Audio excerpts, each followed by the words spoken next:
Assalamualaikum warahmatullahi wabarakatuh. Kami dari kelompok 1 akan mempresentasikan wewenang delegasi sentralisasi dan desentralisasi dengan anggota Elsa Yunita, Vesilia Jana, Yulita Pratiwi, Vivi Sinta, dan Josephine.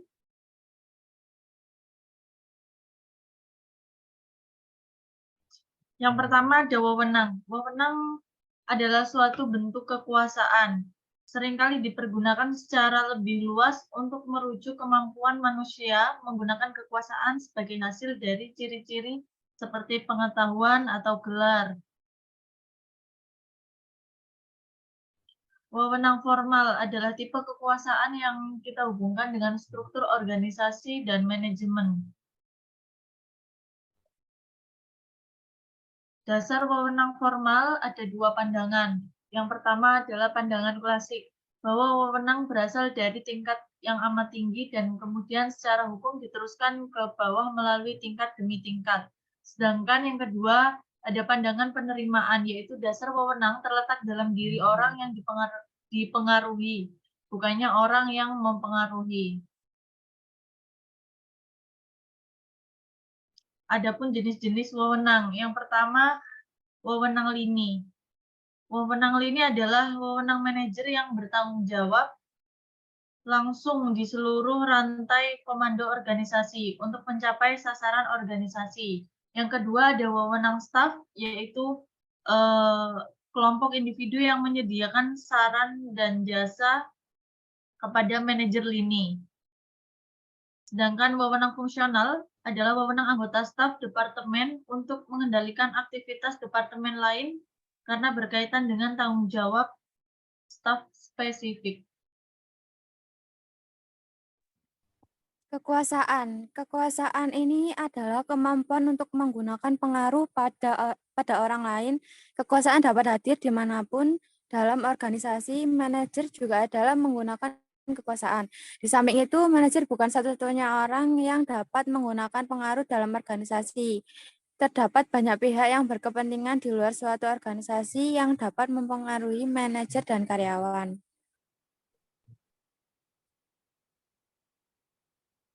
Sumber kekuasaan. Kekuasaan tidak begitu saja diambil dari tingkat individual dalam di hierarki organisasi. John Branch dan Bertram Revern berhasil membedakan 5 sumber atau dasar dari kekuasaan.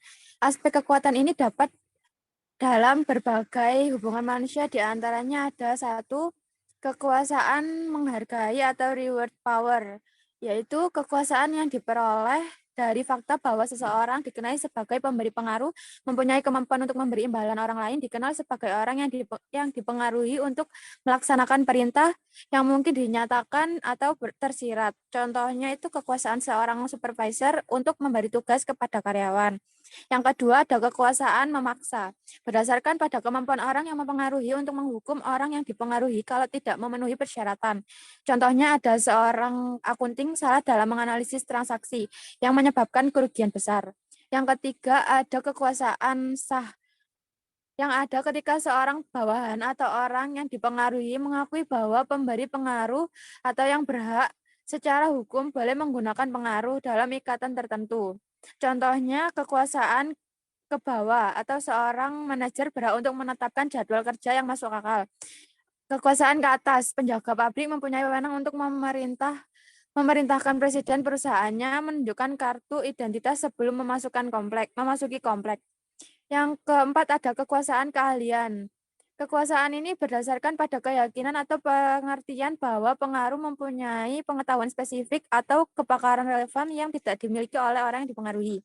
Contoh, tindakan untuk meminum obat tertentu oleh dokter, maka kita harus mengakui kekuasaan keahlian mereka. Yang kelima ada kekuasaan rujukan, yaitu kekuasaan berdasarkan pada keinginan orang yang dipengaruhi untuk menjadi seperti atau menyamakan dirinya dengan orang yang mempengaruhi. Contohnya, seorang manajer yang populer dan teliti akan mempunyai kekuasaan rujukan bila karyawan termotivasi untuk meniru kebiasaannya. Kekuasaan rujukan juga berfungsi di tingkat yang sejajar atau rekan yang berkarisma mungkin menarik kita untuk menyetujui pandangannya dalam suatu rapat departemen.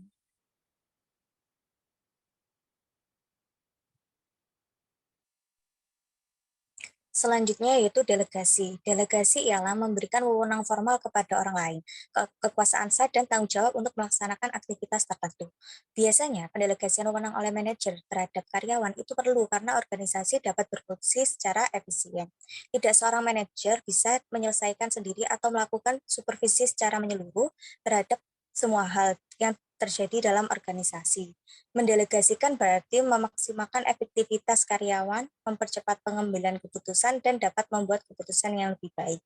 Kegagalan-kegagalan yang terjadi dalam manajemen sebagian besar disebabkan oleh gagalnya pendelegasian wewenang.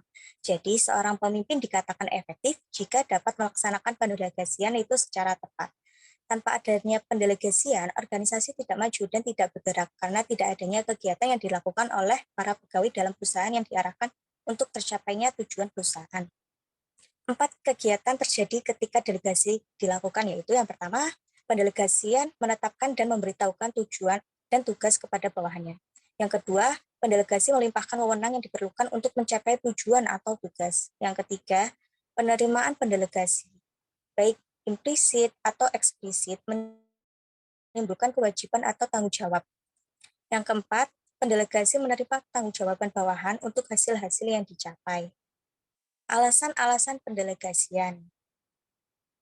Alasan-alasan pendelegasian ini yang pertama yaitu memungkinkan manajer untuk mencapai hasil yang lebih baik daripada mereka menangani sendiri.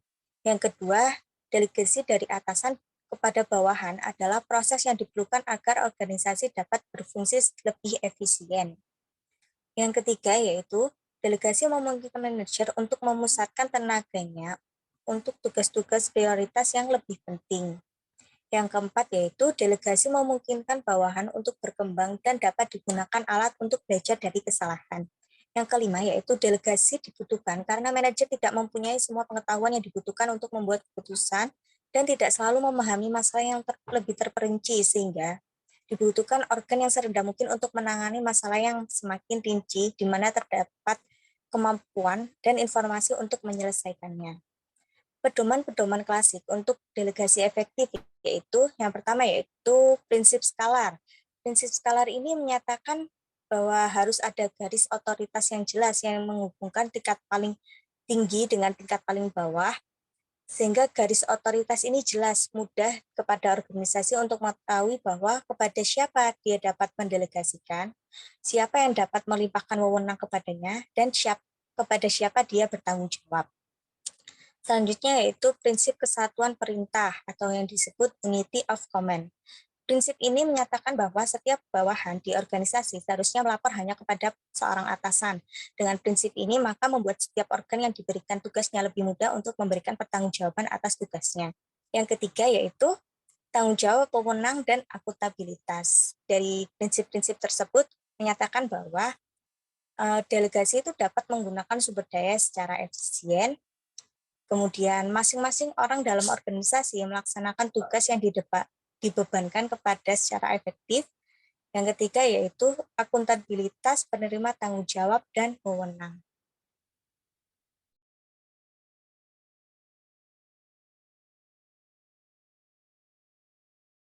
Selanjutnya yaitu Vivi Sinta.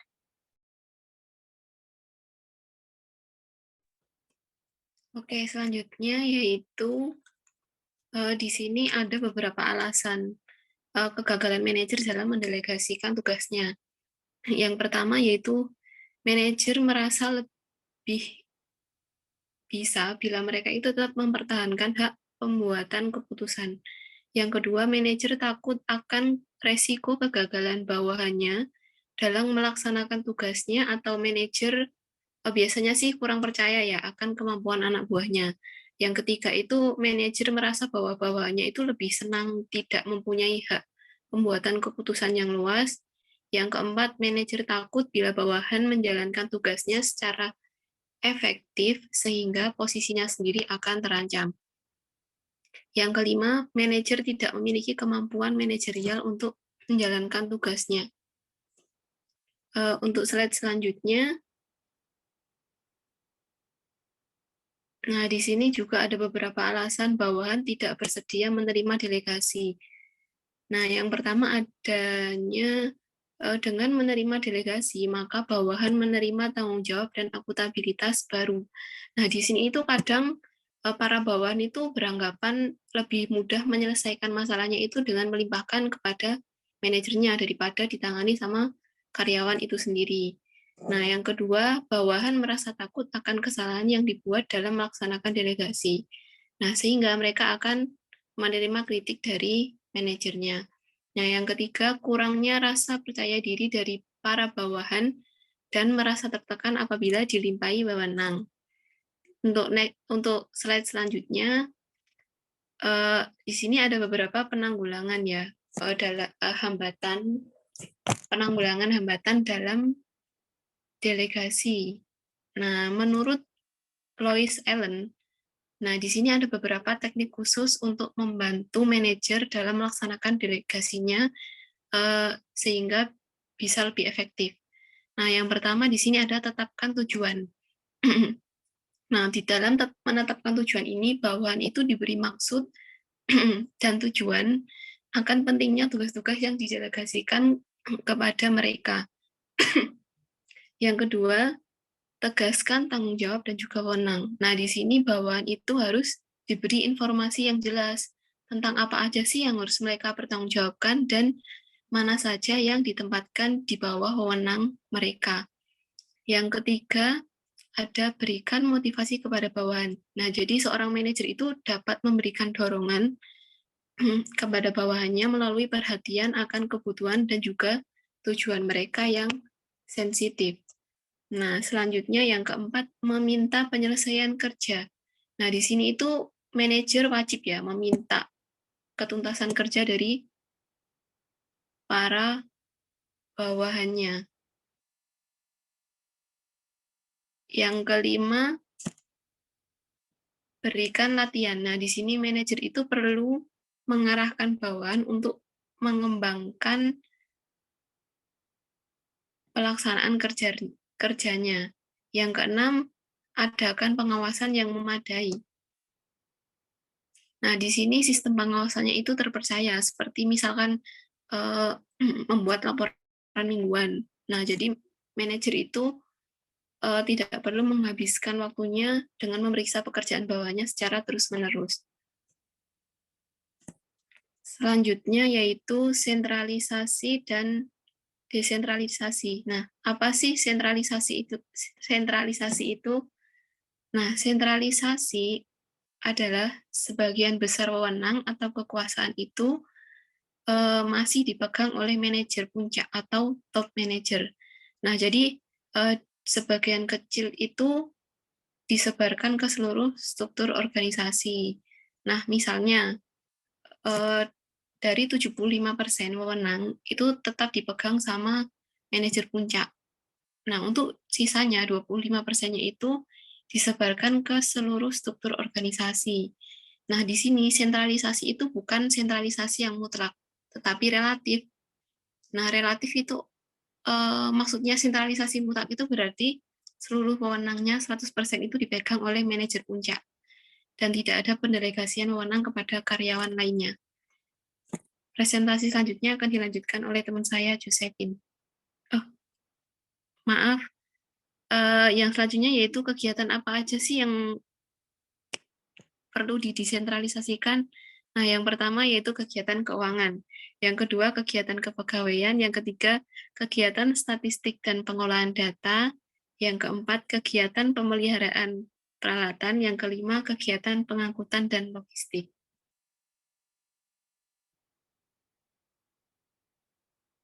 Selanjutnya akan dilanjutkan. Apa itu desentralisasi?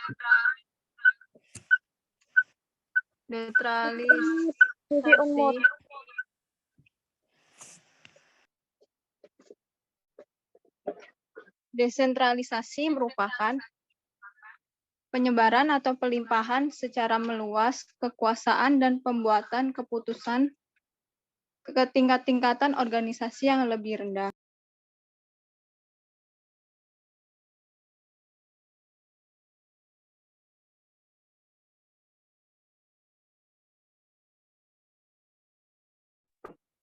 Faktor-faktor yang mempengaruhi derajat desentralisasi atau penentuan derajat desentralisasi, yaitu yang pertama filsafat manajemen. Merupakan banyak manajer puncak yang sangat otokratik dan menginginkan pengawasan pusat yang kuat. Ini dapat mempengaruhi kesediaan manajemen untuk mendelegasikan wewenangnya. Nah, di sini filsafat manajemen seperti apa dalam organisasi tersebut itu berbeda-beda karena tiap organisasi memiliki budaya yang berbeda. Yang kedua, ukuran dan tingkat pertumbuhan organisasi. Organisasi tidak mungkin efisien bila semua wewenang pembuatan keputusan ada pada satu atau beberapa manajer puncak saja. Tingkat pertumbuhannya semakin cepat akan memaksa manajemen meningkatkan delegasi wewenangnya. Di sini ukuran dan tingkat pertumbuhan organisasi semakin luas, juga perlu adanya desentralisasi. Yang ketiga, yaitu strategi dan lingkungan organisasi. Strategi organisasi akan mempengaruhi tipe pasar, lingkungan teknologi, dan persaingan yang harus dihadapinya.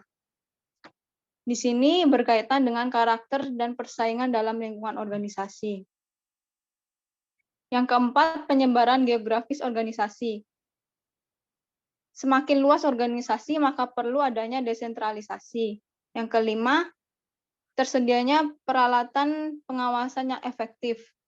Organisasi yang kekurangan peralatan-peralatan efektif untuk melakukan pengawasan, satuan-satuan tingkat bawah akan cenderung melakukan sentralisasi bila manajemen tidak dapat dengan mudah memonitor pelaksanaan kerja bawahannya.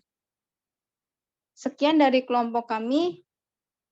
Mohon maaf apabila ada salah kata. Terima kasih.